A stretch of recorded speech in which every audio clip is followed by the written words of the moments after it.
it's Natasha and thank you so much for joining me today. Today is a really easy card and it does not take too many supplies at all, but something that I haven't tried too much of on my channel. So all you're going to need today is I have a box cutter. This happens to be the Tim Holtz craft knife, something that you can kind of cut into your paper with. I'm just cleaning bits and pieces off the blade there. And then I am just going to be using some regular cardstock. This is a card front at the moment, cut down to 4 1/4 by 5 1/2 inches. I have got a pencil and I'm going to be drawing in some lines. Now these are kind of the guidelines at the moment. So this is going to be the back, and I'm really doing this so that you guys can see kind of what I'm doing. So I'm drawing the lines a lot darker than I usually would, but however, this is going to be the back, so not really a problem. All I'm going to do, and I said this is very simple, and once it looks complicated to begin with, but truly it's kind of made more complicated by the fact that I'm showing you what I'm doing. It's not complicated at all. So I'm just drawing in some lines, and these are going to be the thicknesses roughly of my paper strips that I will weave in here. Now I am just going to do 3 strips, and these will end up being down the left hand side, so remember I will flip this over. And then I want to draw in kind of the slots of where I will use my craft knife. So you absolutely could have 3 different pieces of paper that were all the exact same size, but you can see that this is where kind of the first piece is going to go, and then the second piece is going to go, and the third piece. As I said, usually you wouldn't do all this pencil drawing and squiggles. This is just so that I'm showing you exactly where things are going to go. Then from here, I like having my strips of paper weave in and out at different points. Now this does make it a little 10%, just a tiny bit more work, but if you just want them all in the same place, then that is going to work perfectly too. I just like the look of them when they are uneven. So all these little slots here are where I'm going to use my craft knife. So I know, as I said, it looks a little bit confusing at the moment, but really the explaining is the more confusing part. Now I use the Tim Holtz design ruler here. This is the 0 centered ruler, but I like this one because one of the edges has a metal edge to it. So I can use my craft knife without fear of shaving off some of my ruler. Now I am just going to use these little nicks and I'm going to speed this up a lot because obviously the process is just putting lots of little lines exactly across where our pieces of paper will go, and I'm just doing it where all of those little nicks are. I like roughly to have 1/2 inch of paper showing on the front for each little kind of weave piece that comes up, but again, if you don't want to measure it, that doesn't matter either. So I know it's a little bit hard to see, but these all have lines where I've cut them all, and then once you turn it over, it's really a matter of choosing some scrap pieces of patterned paper or paper that you've made yourself, some backgrounds that you could cut up. Now I had a subscriber send these to me ages ago and I loved them so much. I'm not even sure if she still watches my channel, but I love these so much that I have kept them and hoarded them. But because space is not the luxury that I generally have here in my little craft space, I am getting much better at using things and making myself use them. Even things like this little piece, these are all Easter themed, but I do find that if you use just a little strip of something of the paper, often you can't tell the exact theme of what it exactly was. So I was going to use this Easter one as well. There was enough on there that I could definitely use, matching some of those 3 patterns together. But yeah, anyway, I ended up making 2 of these cards today. I just showed one here just so that you can get the gist of it because it's a pretty simple process. But yeah, use those 2 lots of pattern papers on the left there. And so this one was really, really gorgeous. I love these poppies, and I think these maybe came together in a set. As I said, a subscriber sent them to me a long time ago, and I'm just checking that all of the colors are going to go together. So this is kind of a really good scrap buster if you have just a few scraps, and often when we are cutting papers we'll find that we have those kind of leftover thin strips that we can use up, so this would be perfect.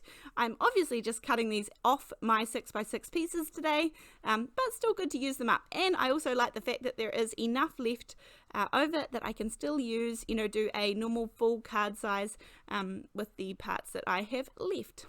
So I have these 3 here, and then when I saw the back of this one, I kind of like this one a little bit more, so I'm going to replace that kind of more burgundy looking one with this one.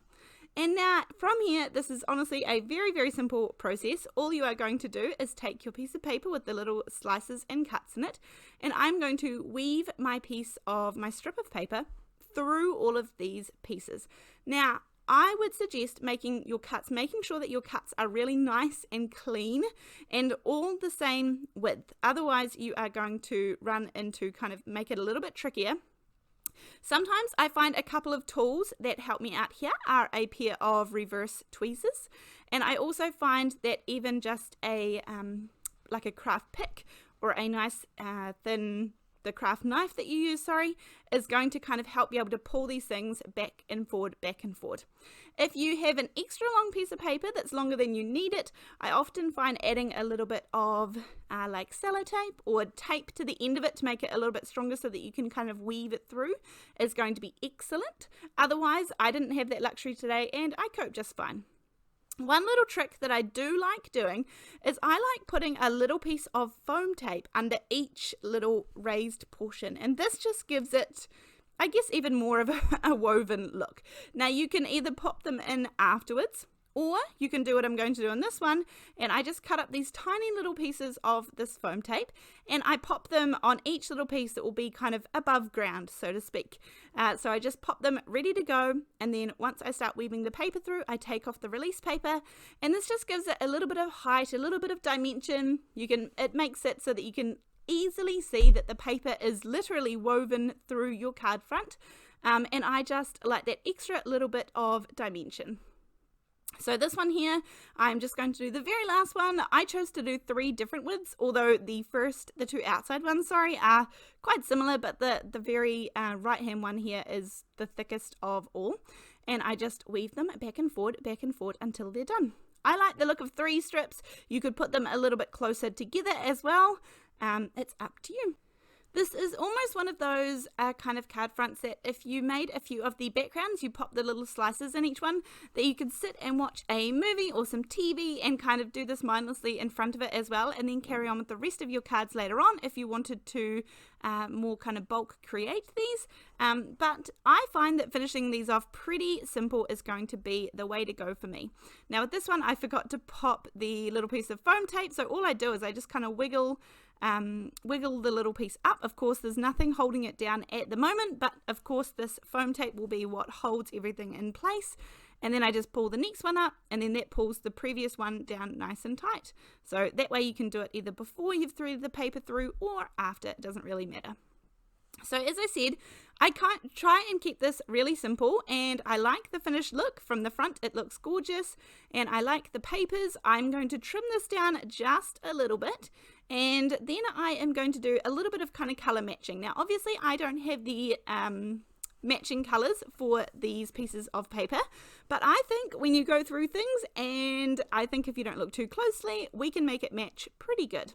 Now this is what I do. I fold a piece of copy paper, not quite in half, so that there's a little lip there, and then I pop my piece of card base, one in front of the flap and one behind the flap, and that way I can protect the back when I'm going to do some colouring or adding some ink or something like that. So I'm going to use Candied Apple. I think that colour almost matches the poppies that are on the front of those little strips of paper that we used. And then all I need is a little bit of background. Now my ink pad was pretty juicy today, so I'm actually going to just take my little piece of paper towel here and just rub it over. I don't want the ink to be, it's just really saturated and there was a lot of excess ink on there. This way it's going to dry much faster. Then once I have got my background done, I need to think about my sentiments. This is the Queen Anne's Lace Woodware stamp set. This one is really gorgeous, but I not only love the big kind of floral part, I love both of the sentiments, and I was deciding which one I wanted to put on here. Both of them were going to fit really nicely, so I think I decided that I would put the happy birthday on the front, and then I would add the little sub-sentiment in the middle of the card, which would work out really nicely, except for I'm pretty sure I forgot to put the sentiment in the middle, but I can stamp that later. That's neither here nor there. So I have got my stamping platform because I don't want to ruin the card at this point. I've spent a few minutes definitely making the front. So I just have this really nice, clean, easy, happy birthday. It fits in there perfectly. And then I am going to stamp this just with some VersaFine Onyx black ink. And I'm also going to stamp this using my very favorite stamping platform, because at this point I have put my time and effort into the paper weaving, so I don't want to ruin it. Even though this ends up stamping really nicely, you still don't want to risk it at this point. So an acrylic block would have worked perfectly fine if that's what you have too. Then I'm going to take some Ranger Multimedium in the matte finish. That's the glue that's inside this little glue bottle. I pop it in there using a syringe in a really easy kind of mess-free way. I actually have a video that shows exactly how to do that, to put it into your little glue bottles. And then I have popped this on my background, and even though the background doesn't match perfectly, I think all up no one else is going to notice that it's not a perfect match of colour. I add some little clear water droplets to this one, and that just finishes off the sentiment and kind of leaves not quite as much perfectly blank space on that left hand side. But of course I think this card could be used for any occasion.